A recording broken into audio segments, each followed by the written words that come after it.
वंदितु सौवसिद्धे ध्रुवमचलमनोवमं गतिं पत्ते वोच्छामि समयपाहुड मिनमो सुतकेवली भणितं नमः समयसाराय स्वानुभूत्या चकासते चिस्वभावाय भावाय सर्वभावांतरच्छिदे। अंतिम शासन नायक 1008 भगवान महावीर स्वामी की जय। द्वादशांग श्रुत देवी की जय। स्वाध्याय कक्ष संपेपर्यंत आपणा सर्वांना चतुर्विध आहाराचा त्याग असणार आहे। समयसार ग्रंथ आपण बघतो आहे आणि त्यामध्ये बंधाधिकाराची भूमिका आमची सुरू आहे। जीवन मरणासंबंधी जे अध्यवसान भाव आहे हे बंधाचं कारण आहे, किंवा परजीवांना मी दुःखी करतो सुखी करतो हा देखील अध्यवसान भाव आहे आणि हा मिथ्या दृष्टीलाच हा भाव असतो। वास्तविकतः जीव आपल्या कर्मोदयाने सुखी होतो आणि स्वतःच्याच अशुभ कर्मोदयाने हा दुःखी होतो। एक जीव आपलं कर्म दुसऱ्याला देऊ शकत नाही आणि सर्व जीव आपल्या परिणामांनीच आम्ही अर्जित केलेलं कर्म भोगतो आहे। म्हणून कुणीही कुणाला सुखी किंवा दुःखी करू शकत नाही। हे सर्व अध्यवस्थान भाव आहे। दुसऱ्यांना सुखी करणं किंवा दुःखी करण्याच्या अहंकाराने, खोट्या विपरीत मान्यतेने हा जीव आपलाच घात करून घेतो आहे। आणि म्हणून या गाथेच्या अनुषंगाने आपण बघितलं होतं की प्रत्येक जीव आपलं परिणमन करू शकतो। मी दुसऱ्याच्या हातातील कठपुतली नाही। माझ्या सुखदुःखांचं रिमोट कंट्रोल मी दुसऱ्याला देणार नाही, किंवा स्वतःला अनाकुल आणि पवित्र मला ठेवायचं आहे। ही भावना या गाथांच्या अनुषंगाने आपण बघितलेली होती।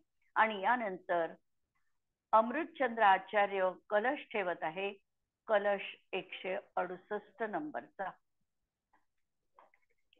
सर्वं सदैव नियतं भवति स्वकीय कर्मोदयान् मरण जीवित दुःख सौख्यम् अज्ञानमेतदिह यत्तु परस्य कुर्यात् पुमान् मरण जीवित दुःख सौख्यम्। संपूर्ण सुख दुःख किंवा जगणं मरणं हे कसं आहे? मरण जीवित दुःख सौख्यम कर्मोदयात, हे सगळं जीव आपापल्या कर्माच्या उदयानी नियतम भवती, निश्चितपणे त्या ठिकाणी कर्माच्या उदयाचं कारण आहे। एक दुसऱ्याचं जीवन मरण करू शकतो हे मानणं हे अज्ञान जीवनात आहे। या कलशामध्ये आचार्यांनी प्रथमतः ज्या बाह्य वस्तूला आम्ही आमच्या सुखदुःखासाठी कारण मानतो की ज्याचा वास्तविक नियामक संबंध आमच्याशी नाही, त्या बाह्य कारणांपासून आमची दृष्टी हटवली। बाह्य कारण असेलच तिथे तशा प्रकारचं कार्य संभवनीय आहे असं आम्ही नियमपूर्वक म्हणू शकत नाही। तर ही बाह्य दृष्टी हटविण्याचं कार्य सर्वप्रथम आचार्यांनी केलं। यानंतर आचार्यांनी सांगितलं की अंतरंग निमित्त कारण कर्माचा उदय, याला थोडं प्राधान्य देऊन आचार्यांनी कथन केलेलं आहे। आणि तिसरं एक कारण असणार आहे उपादान कारण। अंतरंग निमित्त कारण देखील हे कर्मोदयाशी संबंधित आहे आणि त्या कर्मोदयालाही आता गौण करून आम्हाला आमच्या सुखदुःखासाठी माझा मी सर्वस्वी जबाबदार आहे ही भूमिका स्वतः स्वीकारून आम्ही अनाकुल स्वभावी स्वतःला बघायचं आहे। प्रत्येक प्राणी हा आपल्या आयु कर्मानुसार जीवन मरण धारण करत आहे। पुण्य पापाच्या अनुसार सुख दुःख भोगतो आहे आणि वास्तविकतः हेच त्रिकाल सत्य आहे। म्हणून कुणी मला मारेल, कुणी जीवन देईल, कुणामुळे मी सुखी होईल किंवा मी दुःखी होईल हे केवळ अज्ञान आहे. कुणीही कुणाचा करता किंवा धरता नाही. स्वतःच्या उन्नतीसाठी आणि अवनतीसाठी सर्वस्वी माझी मीच जबाबदार आहे. जगातील सर्व जीव माझ्यासाठी असहाय्य आहे. आम्ही अशरण भावना भावतो. अशरण भावनेमध्ये हे सांगितलेलं आहे की कुणीही कुणाला शरण नाही. निश्चयाचं हे कथन आहे. आणि व्यवहार नयाने आम्ही म्हटलं की आम्हाला शरणभूत कोण नाही. तर शरणभूत आम्हाला पंचपरमेष्ठी आणि माझा आत्मा एवढंच मला निश्चयाने शरणभूत असणार आहे. म्हणून जगातील सर्व जीव एकमेकांना सहाय्य करतात. हे निमित्त नैमित्तिक संबंधाने कथन आहे. व्यवहार नयाने कथन आहे. वास्तविकतः निश्चय नय हे म्हणेल की प्रत्येक जीव असहाय्य आहे. त्याला आणण्याची गरज नाही. इथे कुणी मालक नाही आहे किंवा नोकर नाही. पूर्वकर्म जसं बांधलं असेल तसं उदयात येणार आहे. उलट कर्तृत्वाचा विकल्प करून परात अहमबुद्धी धारण करून हा केवळ संसारामध्ये पंचपरावर्तनच करणार आहे. ह्या जीवाने आपल्या सुरक्षेच्या नावाखाली संसाराच्या ऱ्हासाची कारणं जोडलेली आहे. मला माझी सुरक्षा करायची, अंतरंगामध्ये सुरक्षेचं गोंडस नाव आणि जीवनामध्ये ऱ्हासाची सगळी कारणं उपस्थित केली. सुधारणावादी आणि सगळी जी कार्य केली आहे ही पर्यावरण दूषित करण्याची कार्य केलेली आहे. गोष्टी आम्ही सुरक्षिततेच्या करतो आहे. आज जागतिक स्तरावर जर आम्ही बघितलं तर सुरक्षा परिषदा घेतल्या जातात. सुरक्षा गोष्टी केल्या जातात. एकमेकांना प्रोटेक्शन कसं द्यायचं याची चर्चा त्या कमिटीमध्ये किंवा मंत्रालयामध्ये केली जाते आणि अंतरंगामधून युद्धाची तयारी केली जाते. परमाणु परीक्षण केलं जातं. सगळं हे काही म्हणजे युद्धाची तयारी आम्ही करतो आहे. अशी यंत्र सामग्री आम्ही जोडतो आहे की आज मानव जातीला बेचिराग करेल. म्हणजे आम्ही मारक क्षमता विकसित केली आणि ती कशाच्या नावावर? तर सुरक्षेच्या नावावर. निकृष्ट माल आणि पॅकिंग मात्र उत्कृष्ट. हिंसक कार्य आणि अहिंसक भाषा. कीटाणुनाशक दवाई आणि जीवन रक्षकाचं नाव. थोडक्यात मृत्यूचं तांडव नृत्य आणि नाम मात्र सुरक्षेचं. याप्रमाणे आम्हाला सुखी राहायचं आहे. या नावाखाली आम्ही स्वच्छंद वृत्ती जीवनात जोपासतोय. पहा, आजचं गणित किंवा आजचं चित्र डोळ्यासमोर आणा. आम्ही सुरक्षित राहू इच्छितो किंवा आम्हाला सुखी व्हायचं आहे. आणि सुखी व्हायचं आहे तर आम्ही भोगोपभोगाची जी आम्हाला कमजोर बनवणार आहे, आम्हाला मानसिक आजारी बनविणार आहे, अशी सामग्रीची विपुलता केलेली आहे. इतकी रेलचेल केलेली आहे की कधी कधी आम्हाला वाटतं की भोगो न भुक्त्वा वयमेव भुक्त्वा. भोग आम्हाला मी भोगांना भोगत नाही, तर भोगच मला जणू भोगत आहे. पहिल्यांदा एखादी व्यक्ती कदाचित दारू पित असेल तर ती पहिल्यांदा दारू पिते, मग दारूला पिते आणि शेवटी दारू माणसाला पिते. तर अशी ही जी काही आहे जीवनामध्ये, ही सगळी आमची विपरीत मान्यता आहे. अध्यवसान भाव आहे. सुखी व्हायचं आहे आणि दुःखाची सामग्री आम्ही जीवनात जपतो आहे, त्याला कुरवाळतो आहे. हे आमचं चुकीचं आहे. यावर पंडित बनारसजी दासजी लिहितात, तिहू लोक माही तिहू काल सब जीवन को पूर्व कर्म उदय आई रस देतु है. पूर्व कर्माचा जसा उदय असेल तस रस मिळतो. कोई दीर्घायु धरे कोई अल्पपायु मरे. कोई दुखी कोई सुखी कोई समचेतु है. कोणी दुःखी आहे, कोणी सुखी आहे, कोणी समचित्त आहे. याही मैं जीवायो याही मारो, या जीवाला मी जीवन जगवितो, याला मी मारतो, याही सुखी करो, याही दुःखी करो, ऐसे मूढ मान ले तू है, असा हा मूर्ख प्राणी मानत आहे. याही अहम बुद्धी सोन विनसे भरम भूल, यहे मिथ्या धर्म कर्म बंध हेतू है. आणि असा हा मिथ्या भ्रम जीवनामध्ये कर्मबंधाचा हेतू आहे. यानंतर परत एक कलश अमृतचंद्राचार्यांनी ठेवलेला आहे. अज्ञानमेतधिगमम् अज्ञानमेतधिगम्य परात् परस्य पश्यन्ति ये मरणजीवित दुःखसौख्यं कर्माण्यहं कृतिरसेन चिकीर्षवस्ते मिथ्यादृशो नियतमात्महनो भवन्ति.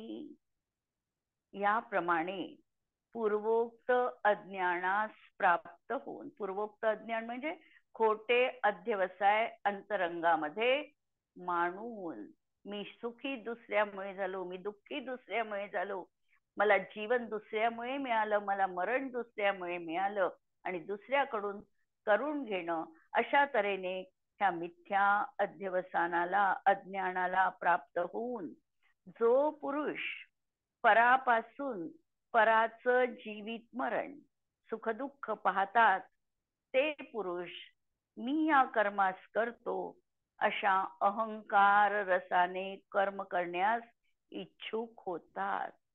मारणे, जगविणे, सुखी दुःखी करणे याची इच्छा करतात. जे त्याच्या हातातच नाही आहे ते मिळविण्याची याची निरर्थक धडपड आहे. प्रयत्ने वाळूचे कण रगडिता तेलही न मिळे. तिथे मिळे आहे, तिथे प्रयत्नांना प्राधान्य देऊन कथन आहे, पण कितीही वाळू रगडली तरी तेलाचा कण देखील मिळू शकत नाही, ही वस्तुस्थिती आहे. आम्ही कितीही म्हटलं की दुसऱ्याला मी सुखी करू शकतो किंवा दुःखी करू शकतो, तर त्रिकालवर्ती ही घटना होणं कधीही शक्य नाही.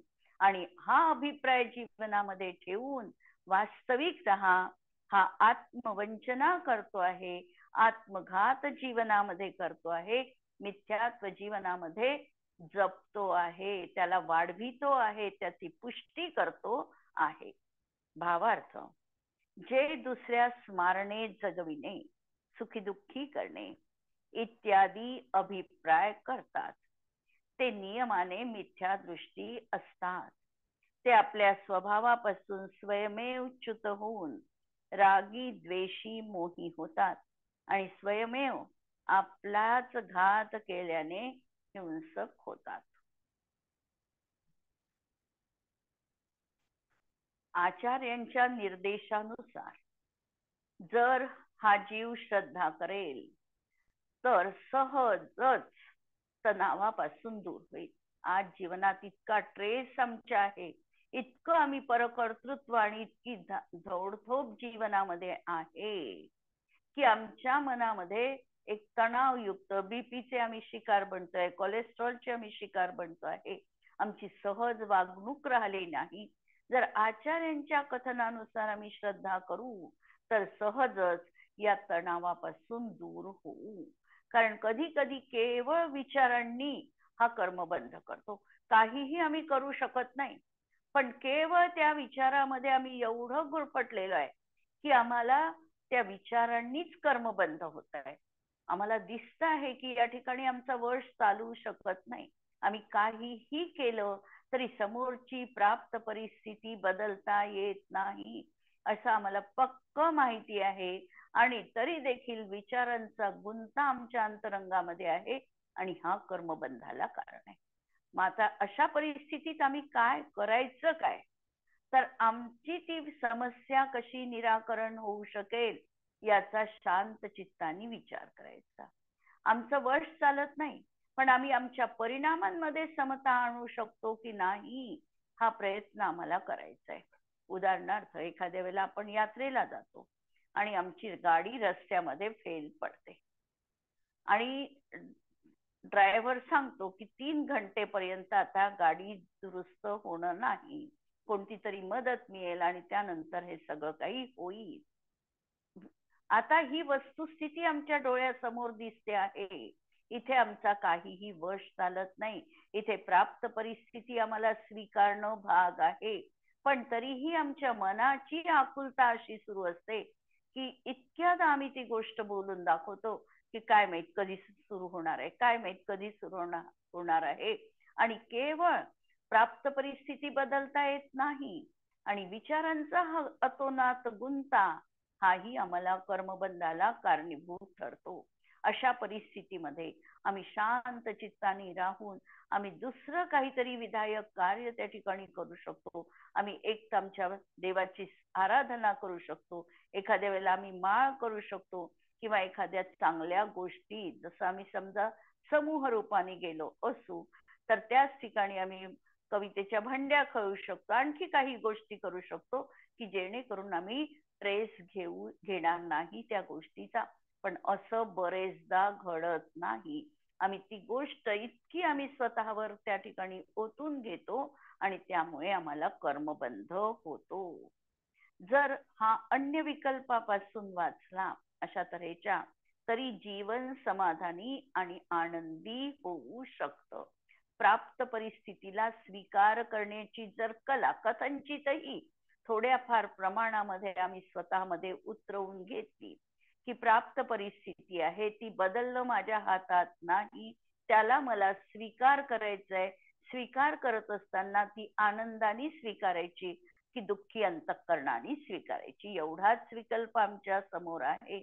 आणि जर ती आम्ही लाईटली घेतली, हसून घेतली, त्याच्याविषयी ट्रेस घेतला नाही, त्याचाही आम्ही आनंद घेतला, तर जीवन समाधानी आणि आनंदित होऊ शकतं. रागद्वेष कमी करण्याचा सरळ उपाय म्हणजे आपल्या सुखदुःखाचं कारण हे आमच्या स्वतःमध्ये शोधणं. आमचा पापाचा उदय चालू आहे आणि दुसरा मला सुखी करेल हे कदापिही शक्य नाही. अमित गती आचार्यांनी मोठ्या सामायिकामध्ये म्हटलेलं आहे की स्वयं कृतम यदात्मना पुरा फलम तदीयम लभते शुभाशुभम परेण दत्तम यदि लभ्यते स्फुटम स्वयं कृत कर्म निरर्थकम तदा. केले जसे कर्म कुणी असेल, भले बुरे त्या फळही मिळाले, देतो कुणी हे फळ मानल्यास स्वकर्म व्यर्थ ठरेल खास. मराठी अनुवाद त्याचा. तर ज्याप्रमाणे यांनी स्वयंपूर्वी शुभ अशुभ कर्म केले आहे त्याचं फळ वर्तमान काळात त्याला प्राप्त होतं. आणि जर तो म्हणत असेल की सुखदुःख मला दुसऱ्यांकडून मिळालेलं आहे, तर त्याचं कर्म निरर्थक ठरेल. आणि म्हणून स्वतःच्या सुखदुःखाची जबाबदारी आम्हाला आमच्याकडे घ्यायची आहे. आमच्या द्वारा केलेल्या कर्मांना सोडून ह्या जीवाला कुणीही काहीही देत नाही. जे काही सुखदुःख प्राप्त होते ते सर्व शुभाशुभ कर्मांचं फळ आहे. म्हणून मन अन्यत्र भटकवू नको. अनन्य मनाने हा विचार कर आणि योग्य निर्णय कर आणि विपरीत बुद्धी सोडून दे. या अनुषंगाने आमच्या मनामध्ये एक प्रश्न पण हा येऊ शकतो की कर्म हेही शेवटी परद्रव्य आहे, म्हणून आमच्या परिणामांचा करता कर्म झालं का? कर्म परद्रव्य आहे, कर्मोदयाने आम्हाला सुख दुःख झालं, मग आमच्या परिणामाचा करता कोण? जीव की कर्म? याचं समाधान आम्हाला परत नयविवक्षेने करावं लागतं.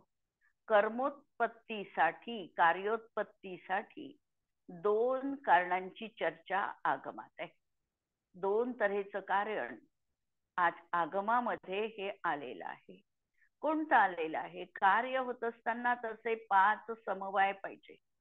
एक तर त्रिकाली उपादान द्रव्य, तात्कालिक उपादान, नंतर निमित्त, स्वकाल आणि पुरुषार्थ. या 5 गोष्टी असताना कार्य जीवनात संपन्न झालेलं दिसतं. आणि प्रतिसमय कार्य घडत आहे. प्रतिसमय असा समवाय सहज जमून येतो आहे. त्रिकाल उपादान म्हणजे त्या वस्तूत ते कार्य होण्याची योग्यता पाहिजे. पहिलं तर कारण सांगितलं. उपादान कारणाच्या अपेक्षेने जर आम्ही विचार केला तर समजा माझ्यामध्ये राग येणार आहे, मला सुख दुःख होणार आहे, तर ती माझी उपादानगत योग्यता आहे. उपादान कारणाच्या अपेक्षेने माझ्यामध्ये ती पर्यायगत त्या समयात तशी योग्यता आहे आणि म्हणून मला सुख दुःख झालं. जर आम्ही अंतरंग निमित्त कारणाच्या अपेक्षेने विचार केला तर बाह्य निमित्त कारण आणि अंतरंग निमित्त कारण दोन कारण त्या ठिकाणी आम्हाला दिसतात. बाह्य निमित्त कारण हे त्या गोष्टीसाठी निमित्ताचं आणखी एक निमित्त कारण बाह्य कारण बनलेलं आहे. आणि अंतरंग निमित्त कारण जे कर्मोदयाशी संबंधित आहे. आणि पुरुषार्थ म्हणजे ते प्रयत्न देखील आम्हाला असावे लागतात आणि ती आमची स्वकाल देखील यावा लागतो. तर ह्या गोष्टी जीवनामध्ये घडतात. आचार्यांना या ठिकाणी 3 महत्वाच्या कारणांवर लक्ष केंद्रित करायचं आहे. एक उपादान कारण आणि दुसरं निमित्त कारण. उपादान कारणामध्ये स्वतःचं अस्तित्व स्वद्रव्य हे महत्वपूर्ण आहे आणि निमित्त कारणामध्ये परत 2 भेद करायचे. अंतरंग निमित्त कारण आणि बाह्य निमित्त कारण. या ठिकाणी बाह्य निमित्त कारण हे महत्वपूर्ण नाही, कारण बाह्य निमित्त कारण आहे आणि अंतरंग निमित्त कारण नसेल तर ते कार्य होताना दिसणार पण नाही. एखाद्या व्यक्तीने 4 व्यक्तींच्या समोर शिवी दिली, 4ही व्यक्तींना समान राग येत नाही. बाह्य निमित्त कारण चौघांसाठीही पडलेलं आहे, पण प्रत्येक जण त्याचा वेगवेगळ्या तऱ्हेने स्वीकार करेल. एका व्यक्तीला अतोनात राग येईल, दुसरी व्यक्ती त्या व्यक्तीकडे दुर्लक्ष करेल, तिसरी व्यक्ती हसेल आणि तिलाच काहीतरी उलट बोलेल. तर चौघांच्याही प्रतिक्रिया अलग अलग दिसणार आहे. याचा अर्थ बाह्य निमित्त कारण कार्यासाठी नियामक कारण नाही. मग काय आहे नियामक?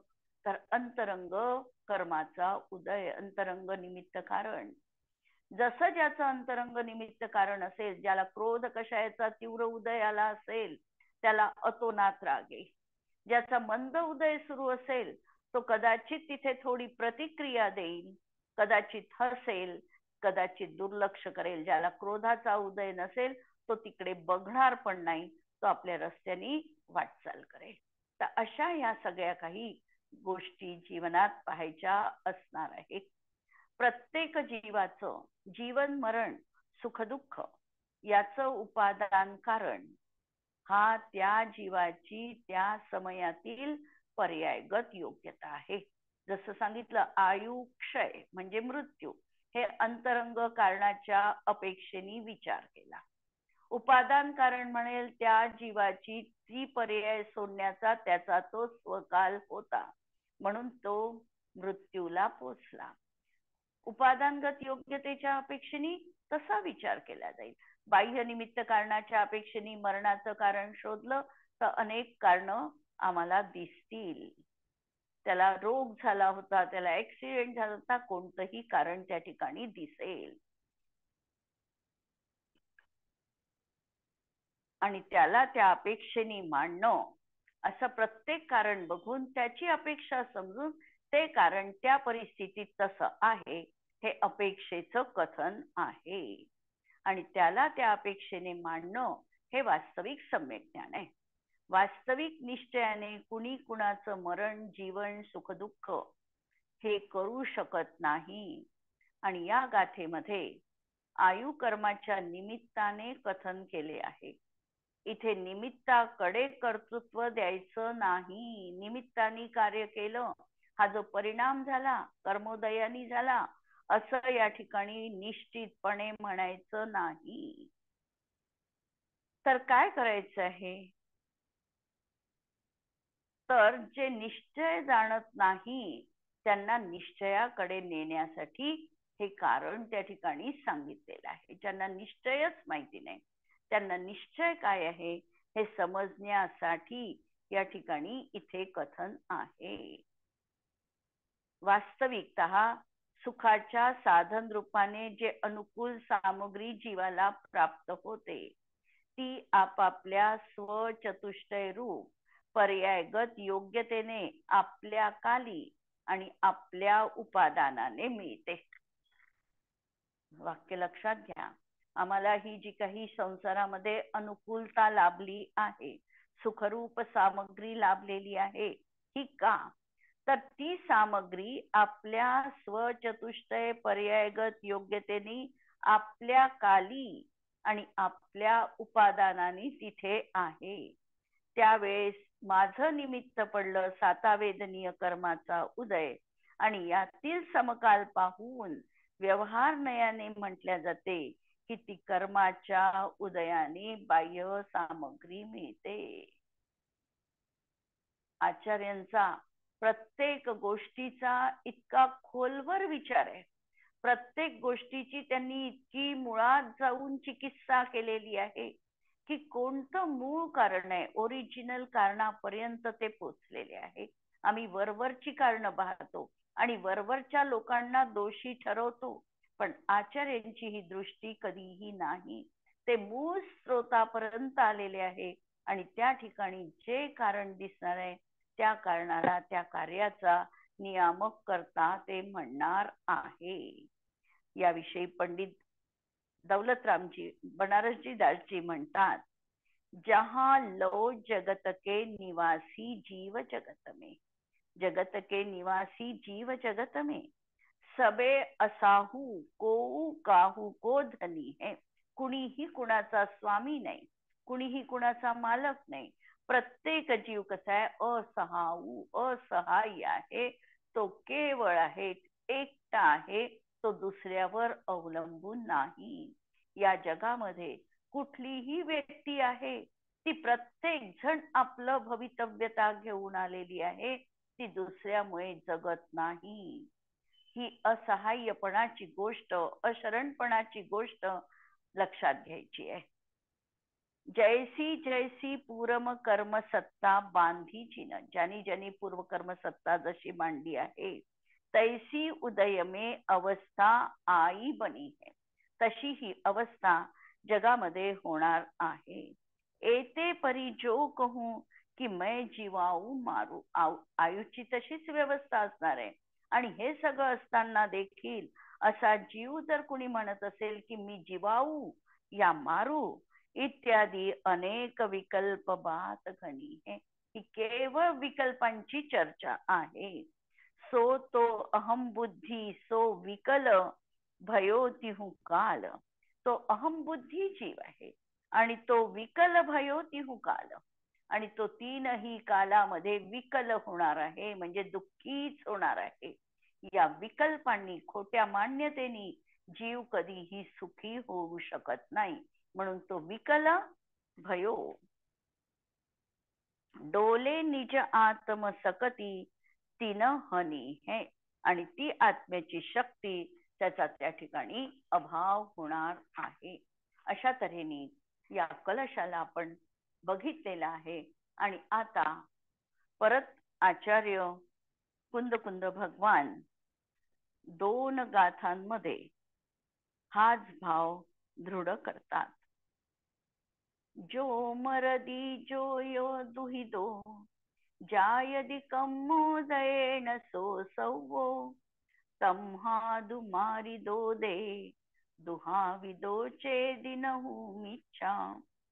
जो न मरदी नय दुहिदो सोविय कम्मोदयेन चेव खलु तम्हान मारिदो नो दुहाविदो चेदु नहु मिच्छा.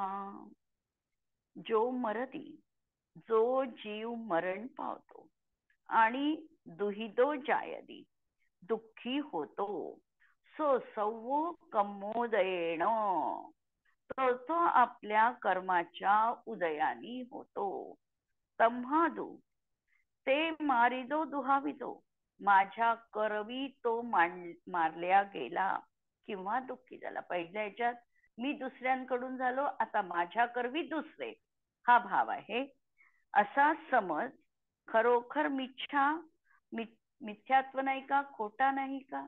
जर प्रत्येक जीव आपापल्या आयुने जगणार आहे, तर मी दुसऱ्याकडून मारल्या गेलो किंवा दुःखी झालो, ही मान्यता देखील चुकीची असणार आहे.